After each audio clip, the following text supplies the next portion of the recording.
Hello students, अब हम जो है न्यू टॉपिक स्टार्ट करेंगे दैट इज केमिकल फॉर्मूला और how we write the chemical formula और कैसे फॉर्मूले को क्रिएट किया जाता है। Okay, so please student read this chapter deeply because it is the base of chemistry. Okay, तो केमिकल फॉर्मूला बेसिकली होता क्या है, कंपाउंड में क्या होता है, एलिमेंट का मिक्सचर होता है। आप लोगों को पता होगा जैसे कि कोई भी कंपाउंड बनेगा, सपोज NaCl बना, ओके, तो यहाँ पर दो एलिमेंट का मिक्सचर हुआ है।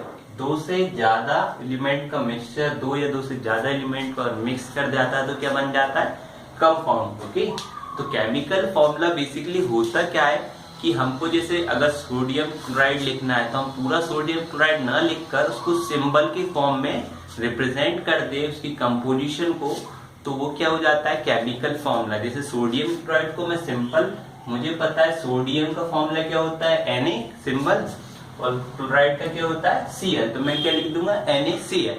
तो सिंबॉलिक रिप्रेजेंटेशन होता है केमिकल फॉर्मूला। तो अब हम डेफिनेशन देखेंगे।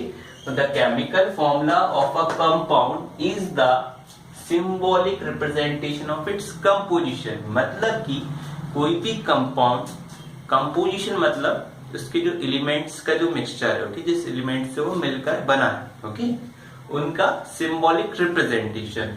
ठीक है, जैसे मैंने एग्जांपल आपको बताया sodium chloride. For example chemical formula of carbon dioxide is CO2। Okay, अब हमें पता है कार्बन डाइऑक्साइड, ओके, कार्बन और डाइऑक्साइड मतलब कार्बन का सिंबल क्या होता है, C, और ऑक्सीजन का क्या होता है, O2। तो क्या बन गया, CO2। ऐसे ही वाटर का, वाटर किस किस का एलिमेंट का मिक्सचर होता है, हाइड्रोजन और ऑक्सीजन गैस। तो हाइड्रोजन मतलब H2O, ओके, इसमें हाइड्रोजन मॉलिक्यूल है और ऑक्सीजन। अब हम देखते हैं कि रूल्स क्या होते हैं। इसके लिए केमिकल फॉर्मूले के लिए कुछ रूल्स बने। ओके, तो रूल्स फर्स्ट हमें ये समझना होगा, हमने एलिमेंट्स जब पढ़ा था तो एलिमेंट्स में हमने देखा भी था कि जो सिंबल्स हम लिखते हैं एलिमेंट्स के, उसका हमें याद रखना होगा कि जो फर्स्ट लेटर होगा वो क्या होगा, कैपिटल। जैसे मैं सोडियम लिख रहा हूं तो सोडियम का फर्स्ट लेटर N क्या होगा, कैपिटल, सेकंड स्मॉल। अगर मैं कोई कंपाउंड लिख रहा हूं, सपोज NaCl लिख रहा हूं, तो उसमें सोडियम का फर्स्ट रहेगा, बट सेकंड जो एलिमेंट उसका भी फर्स्ट कैपिटल रहेगा और सेकंड स्मॉल रहेगा। तो हमें हमेशा ये चीज पर फोकस करना है कि letter should be a capital letter of first. Okay, first का हमेशा कैपिटल लेटर रहेगा। तो रूल्स फर्स्ट क्या है, द वैलेंसी और charges on the ion must balance. Okay, तो जो वैलेंसी और चार्जेस, वैलेंसी आप चैप्टर 4 में पढ़ोगे तब मैं आपको पढ़ाऊंगा, बट अभी चार्जेस हम समझ ले रहे हैं। ओके, जो आयन के चार्जेस होते हैं वो बैलेंस होना चाहिए। जैसे कि सपोज कैल्शियम ऑक्साइड लिख रहे हैं हम, ओके, कैल्शियम ऑक्साइड, तो कैल्शियम जो होता है उसके ऊपर होता है +2 का चार्ज, और ऑक्साइड के ऊपर मतलब ऑक्सीजन के ऊपर 2- मतलब 2 नेगेटिव का चार्ज। तो हमेशा याद रखना, जो पॉजिटिव चार्ज और नेगेटिव चार्ज आपस में जब रिएक्ट करेंगे या आप ये बोल सकते हो मिलेंगे, तो वो क्या हो जाएगा, न्यूट्रल। तो compound should be a neutral, तो वो क्या हो जाएगा, बैलेंस हो जाएगा, क्योंकि 2 और -2 0 हो जाते हैं। ऐसे सोडियम क्लोराइड हम बना के देखते हैं। तो सोडियम जो क्लोराइड बनता है, इसमें सोडियम के ऊपर होता है +1 का चार्ज और क्लोरीन के ऊपर क्या होता है, -1 का चार्ज। इस कारण से क्या कर देते हैं, दोनों एक दूसरे को कैंसिल कर देते हैं और एक न्यूट्रल कंपाउंड बना देते हैं।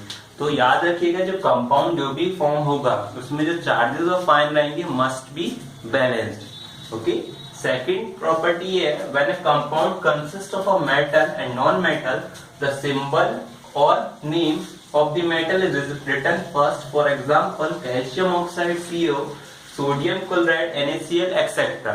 इसका मतलब ये हुआ कि ऐसा कंपाउंड जो कि मेटल और नॉन मेटल का मिक्सचर हो, मतलब कि मेटल और नॉन मेटल। अब कोई कंपाउंड है जैसे कैल्शियम ऑक्साइड, ये इसमें जो कैल्शियम क्या है, मेटल है, और ऑक्सीजन क्या है, नॉन मेटल। ओके, तो हमेशा याद रखना है कि जो कैल्शियम जो भी मेटल और नॉन मेटल से मिलकर जो कंपाउंड बनेगा उसमें मेटल हमेशा फर्स्ट पोजीशन पर आएगा। Okay, metal should be right first. तो मेटल का जो सिंबल होगा हमेशा फर्स्ट पे आएगा। जैसे कैल्शियम ऑक्साइड, इसमें कैल्शियम क्या था, मेटल था, और ऑक्सीजन क्या था, नॉन मेटल। ऐसे सोडियम क्लोराइड है, सोडियम क्लोराइड में क्या है, सोडियम क्या है, मेटल है, तो क्लोरीन क्या है, नॉन मेटल। तो मेटल हमेशा फर्स्ट पोजीशन पर आएगा, नॉन मेटल सेकंड पोजीशन।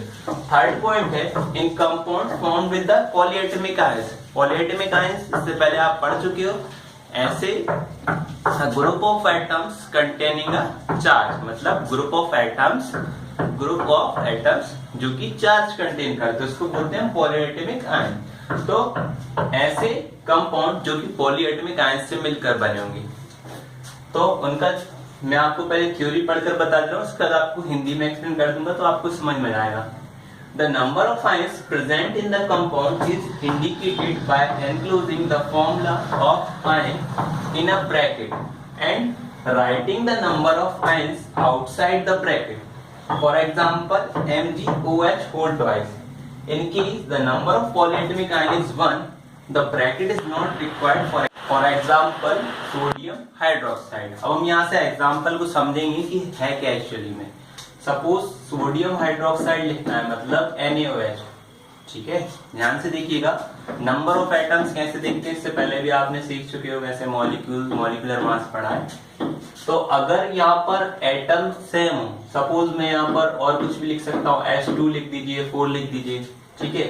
तो यहाँ पर 1 है, यहाँ 2 है, तो मतलब डिसिमिलर है, मतलब सेम नहीं है, तो इसके लिए हम कोई ब्रैकेट यूज नहीं करेंगे। या यहाँ पर 1 है तो 1 के लिए कभी भी हमें ब्रैकेट यूज नहीं करना है। मतलब कि अगर एटम सेम है और नंबर ऑफ एटम्स किसी मॉलिक्यूल के सेम है और 1 है तो उसके लिए हम ब्रैकेट यूज नहीं करेंगे। बट अगर नंबर ऑफ एटम्स, मतलब कि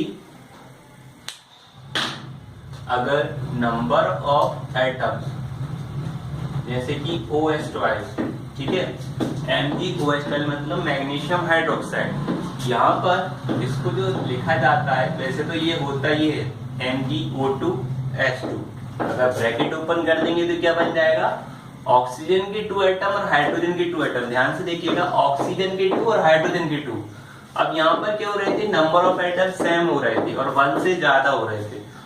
अगर 1 से ज्यादा एटम होते हैं, नंबर ऑफ एटम्स किसी भी कंपाउंड में, ठीक है, मॉलिक्यूल्स के, तो आप उसके लिए डायरेक्टली O2H2 ना लिखकर आप ब्रैकेट लिख के होल ट्वाइस लगा सकते हो। ठीक, तो ये जो फंडा है कि इसमें क्लियरली बोला गया है कि मतलब आप ब्रैकेट कब यूज करोगे, जब नंबर ऑफ आइटम्स 1 से ज्यादा होंगे। ओके, तो यहाँ पर 2 ना लिखकर उन्होंने क्या कर दिया, सिंपली एक ब्रैकेट लग दिया। सपोज यहाँ 3 होता तो मैं यहाँ पर क्या कर देता, यूज 3 कर देता। बट सिमिलर होना चाहिए, तब आप ब्रैकेट यूज कर सकते हो कि मतलब सेम होना चाहिए डिजिट नंबर ऑफ एटम्स की। तो ये था बेसिकली थर्ड रूल हमारा। Okay, so now the answer is completed. Thank you very much.